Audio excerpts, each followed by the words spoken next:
Hello friends, welcome to our channel. இந்த வீடியோவில் என்ன பார்க்க போகிறோம் அப்படின்னு பார்த்தீங்கன்னா, ஸோ கண்டென்ட் ஆடிட் பற்றி தான் பார்க்க போகிறோம். எப்படி வந்து ஒரு கண்டென்ட்டை வந்து ஆடிட் பண்ணுறது, உங்களோட வெப்சைட்டில் நீங்கள் போஸ்ட் பண்ணி, ரைட் பண்ணி, போஸ்ட் பண்ணியிருக்க கண்டென்ட்டை வந்து எப்படி ஆடிட் பண்ணுறதுன்ற ஸ்டெப் பை ஸ்டெப்பை தான் பார்க்க போகிறோம். ஸோ நம்ம சேனலுக்கு யாராவது புதுசாக வந்திருந்தீங்கன்னா மறக்காமல் நம்ம சேனலை சப்ஸ்கிரைப் பண்ணிக்கோங்க. ஸோ நம்மளை ஃபேஸ்புக் அண்ட் இன்ஸ்டாகிராமில் மறக்காமல் ஃபாலோ பண்ணுங்கள். ஸோ வாங்க வீடியோக்குள்ளே போகலாம். So how to conduct a content audit step by step அப்படின்றத பற்றி தான் பார்க்க போகிறோம். ஸோ இதில் வந்து நிறையா வந்து இந்த ஆர்டிகல்ஸில் வந்து நிறைய இன்ஃபர்மேஷன் கொடுத்துருக்காங்க. So what is content audits? A content audit is a process systematically inventorying and evaluating your website currently published content. So வந்து நீங்கள் வந்து கரண்ட்டில் வந்து பப்ளிஷ் பண்ண கண்டென்ட்டை வந்து எப்படி வந்து ஆடிட் பண்ணுறது அப்படின்னா, சிஸ்டமேட்டிக்கலி இன்வெர்ட்டிங் பண்ணுறதா இருக்கட்டும், எவாலுவேட் அதை வந்து ரிசர்ச் பண்ணுறதா இருக்கட்டும். ஸோ நீங்கள் வந்து அதில் வந்து எஸ்இஓ எஃபர்ட்ஸில் வந்து என்ன அப்படின்னு சொல்லியிருக்காங்க அப்படின்னு பார்த்தீங்கன்னா, இம்பார்ட்டன்ட் கீவேர்ட்ஸ் வந்து யூஸ் பண்ணிருப்பீங்க. அதுக்கப்புறம் வந்து உங்களோட சர்ச் கொரீஸில் வந்து உங்களோட வெப்சைட்டில் வந்து உங்களோட கண்டென்ட் வந்து எப்படி டிஸ்ப்ளே ஆகுது, அதை வந்து கிளைண்ட்ஸ் வந்து எப்படி வந்து ரீட் பண்ணுறாங்க, எப்படி வந்து உங்களோட இது வந்து எவ்வளோ நேரம் வந்து உங்களோட வெப்சைட்டில் உங்களோட கண்டென்ட்ல டைம் ஸ்பெண்ட் பண்ணுறாங்க அப்படின்றத பற்றிலாம் இந்த கண்டென்ட் ஆடிட் மூலயமா நீங்கள் வந்து தெரிஞ்சுக்கலாம். ஸோ அது வந்து உங்களுக்கு இன்னும் உங்களோட கண்டென்ட்டை டெவலப் பண்ணுறதா இருக்கட்டும், கீவேர்ட்ஸ் புதுசாக ரிசர்ச் பண்ணுறதா இருக்கட்டும், அது எல்லாத்துக்குமே ரொம்பவே யூஸ்ஃபுல்லாக இருக்கும் உங்களுக்கு. அது வந்து உங்களோட எஸ்இஓவையும் வந்து நல்லாவே வந்து டெவலப் ஆக்க ரொம்பவே யூஸ்ஃபுல்லாக இருக்கும். It will be directly linked to your SEO effort. So வந்து இது வந்து உங்களுக்கு டைரெக்டாக வந்து லிங்க் ஆயிரும் எஸ்இஓ எஃபர்ட்டில். ஸோ நீங்கள் வந்து இந்த எஃபர்ட்டும் எடுத்து தான் ஆகணும். எஸ்இஓ உங்களோட வெப்சைட்டை டெவலப் ஆகணும் அப்படின்னா, கண்டென்ட் மார்க்கெட்டிங்கில் நீங்கள் வந்து ரொம்பவே எஃபர்ட் எடுக்கணும். பிகாஸ் வந்து கண்டென்ட் வந்து எந்த அளவுக்கு யூனிக்கா ப்ரிசைஸா நீங்க சொல்ல வர கருத்தை வந்து சின்னதா லுக்கா, அதான் ஷார்ட் அண்ட் ஸ்வீட்டா இருக்குதோ, அது மூலயமா தான் கிளைண்ட்ஸ் வந்து உங்களோட வெப்சைட்ல வந்து அதிகமா டைம் ஸ்பெண்ட் பண்ணுவாங்க. அது மூலயமா உங்களுக்கு ரெவன்யூவும் ஜென்ரேட் ஆக சான்சஸ் இருக்கு.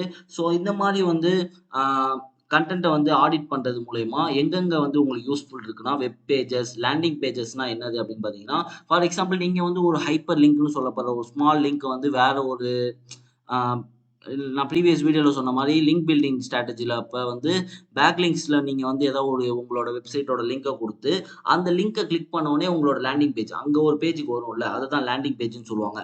அதுல வந்து உங்களோட கன்டென்ட் வந்து எந்த அளவுக்கு ப்ரிசைஸா இருக்கோ, அது மூலியமாவும் உங்களோட வெப்சைட்ல வந்து உங்களோட கஸ்டமர்ஸ் வந்து ரொம்பவே டைம் ஸ்பெண்ட் பண்ண யூஸ்ஃபுல்லா இருக்கும். அத நீங்க நெறைய டைம் வந்து அனலைஸ் பண்ணிட்டே இருக்கணும். எவ்வளோ நேரம் வந்து டைம் ஸ்பெண்ட் பண்றாங்க? எங்கெங்கலாம் வந்து எந்தெந்த இத வந்து முக்கியமா ரீட் பண்றாங்க? எந்தெந்த இடத்துல அதிகமா டைம் ஸ்பெண்ட் பண்றாங்க? எல்லாத்தையுமே வந்து Google அனலிட்டிக்ஸ் மூலியமா தெரிஞ்சுக்கலாம். ஸோ அத மாரி தெரிஞ்சுக்கிட்டு, அ டைம் ஸ்பெண்ட் வந்து கம்மியா இருக்கிற இடத்துல வந்து நீங்க இன்னும் கொஞ்சம் உங்களோட கன்டென்ட்ட வந்து டெவலப் பண்ணீங்கன்னா, உங்களோட வெப்சைட் வந்து நல்லாவே ரேங்கிங் பொசிஷன்ல ஃபர்ஸ்ட்லயே இருக்கறதுக்கு சான்சஸ் அதிகமா இருக்கு. ஸோ இந்த கண்டென்ட் ஆடிட் வந்து பண்ணி ஒரு 3 ஸ்டெப்ஸ் வந்து சொல்லிருக்காங்க. So what is your existing content? Is this existing content valuable? So how to conduct content audit அப்படின்றத பத்தி பார்க்கலாம். Set your goals. ஸோ வந்து நீங்க வந்து ஃபர்ஸ்ட் வந்து ஒரு கோல் செட் பண்ணணும். Improving SEO results for specific pages or your entire website. So நீங்க வந்து ஒரு கோல் செட் பண்ணணும்.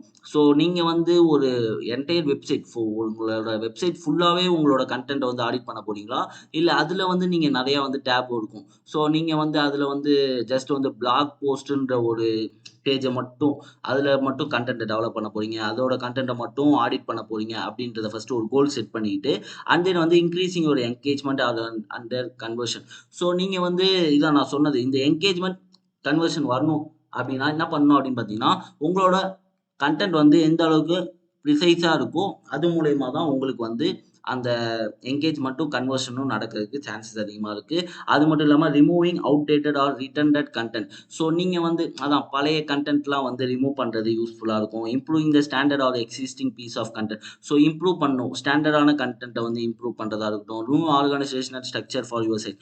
ஸோ வந்து யுஐ, யுஎக்ஸ் டிசைன பத்தி தான் சொல்லிருக்காங்க. ஸோ வந்து உங்களோட டிசைன்லயே உங்களோட கன்டென்ட்ட வந்து லைட்டா வந்து ப்ரிசைஸா செட் பண்றதா இருக்கட்டும். அந்த மாரி நீங்க நியூவா கிரியேட்டிவா பண்றதுனால உங்களோட பேஜ் வந்து யூனிக்கா தெரியறதுனால உங்களோட கஸ்டமர்ஸ் வந்து உங்களோட பேஜஸ்ல வந்து அதிகமா டைம் ஸ்பெண்ட் பண்றதுக்கு சான்சஸ் ரொம்பவே அதிகமா இருக்கு. ஸோ அண்ட் தென் வந்து பார்த்துக்கிட்டிங்கன்னா collect and categorise content. So நீங்க வந்து இந்த சிம்ரஷ், ஸ்க்ரீமி ஃப்ராக் அந்த மாதிரி இதுலேருந்து வந்து நிறையா வந்து கலெக்ட் பண்ணணும். உங்களோட யூஆர்எல்ஸ் நிறையா வந்து எல்லாத்தையுமே எப்படி எப்படி மாற்றலாம், டைட்டில் எல்லாமே எப்படி ப்ரிசைஸாக யூனிக்காக இருக்குது அப்படின்றத பார்த்து கலெக்ட் பண்ணி நீங்கள் வந்து உங்கள் ஐடியாவுக்கு தகுந்த மாதிரி அதை வந்து செட் பண்ணுறதா இருக்கட்டும். அதுவும் உங்களுக்கு ரொம்பவே யூஸ்ஃபுல்லாக இருக்கும். அண்ட் தென் வந்து தேர்ட் ஸ்டெப் என்னதுன்னு பார்த்தீங்கன்னா track metrics and analyse data. So நீங்கள் வந்து லாஸ்ட்டாக என்ன பண்ணணும் அப்படின்னு பார்த்தீங்கன்னா உங்களோட மெட்ரிக்ஸை வந்து நீங்கள் ட்ராக் பண்ணணும். ஸோ நீங்கள் வந்து ஒரு கண்டென்ட் போஸ்ட் பண்ணுறீங்கன்னா அதோட டேட்டா எந்த அளவுக்கு இதுவாக இருக்குது, எந்த அளவுக்கு கண்டென்ட் எவ்வளோ கஸ்டமர்ஸை வந்து ரீச் பண்ணிருக்கோம் இந்த டே, ஒரு செட் ஆஃப் கோல் செட் பண்ணிட்டு ஒரு 1 மந்த்ல வந்து நமக்கு எவ்வளோ கன்வர்ஷன் வந்திருக்கு இந்த டிசைனில், இந்த கண்டென்ட்டுக்கு எவ்வளோ ப்ரிசைஸாக எவ்வளோ பேர் கிளிக் பண்ணிருக்காங்க அப்படின்றதெல்லாம் நீங்கள் அனலைஸ் பண்ண உங்களால் இம்ப்ரூவ் பண்ணுறதுக்கு ஈஸியாக இருக்கும். அண்ட் தென் வந்து உங்களுக்கு இன்னும் நல்லா யூனிக்கான கண்டென்ட்டை வந்து போடுறதுக்கு ரொம்பவே யூஸ்ஃபுல்லாக இருக்கும். ஸோ இந்த 3 ஸ்டெப்ஸ் வந்து உங்களுக்கு ரொம்பவே யூஸ்ஃபுல்லாக இருக்கும் உங்களோட வெப்சைட்டில் இருக்கிற கண்டென்ட்டை டெவலப் பண்ணுறதுக்கு. ஸோ அண்ட் தென் வந்து இன்னும் நிறையா மோஸ்ட் அப்டேட்டட் வீடியோஸ்க்கு நம்ம சேனலை மறக்காமல் சப்ஸ்கிரைப் பண்ணிக்கோங்க. ஸோ நம்ம சேனலில் வந்து நிறையா digital marketing updates, content marketing, Google website எல்லாத்தோட அப்டேட்ஸும் வந்து கொடுத்துட்ருக்கோம். ஸோ வந்து உங்களுக்கு ரொம்பவே யூஸ்ஃபுல்லாக இருக்கும்னு நினைக்கிறேன். ஸோ நீங்கள் வந்து நம்ம சேனலை மறக்காமல் சப்ஸ்கிரைப் பண்ணிக்கோங்க. இந்த வீடியோவை மறக்காமல் லைக் பண்ணுங்கள், ஷேர் பண்ணுங்கள். அண்ட் தென் வந்து நம்மள ஃபேஸ்புக் அண்ட் இன்ஸ்டாகிராமில் மறக்காமல் ஃபாலோ பண்ணுங்கள். ஸோ அண்ட் தென் வந்து இந்த 3 ஸ்டெப்ஸில் உங்களுக்கு ஏதாவது டவுட்ஸ் இருந்துச்சுன்னா மறக்காமல் கமெண்ட் செக்ஷன் லீவ் பண்ணுங்கள். அதுக்கான சொல்யூஷன் நான் உங்களுக்கு கண்டிப்பாக தரேன். ஸோ தேங்க்யூ ஃபார் வாட்சிங். Have a great day. Tata, bye by.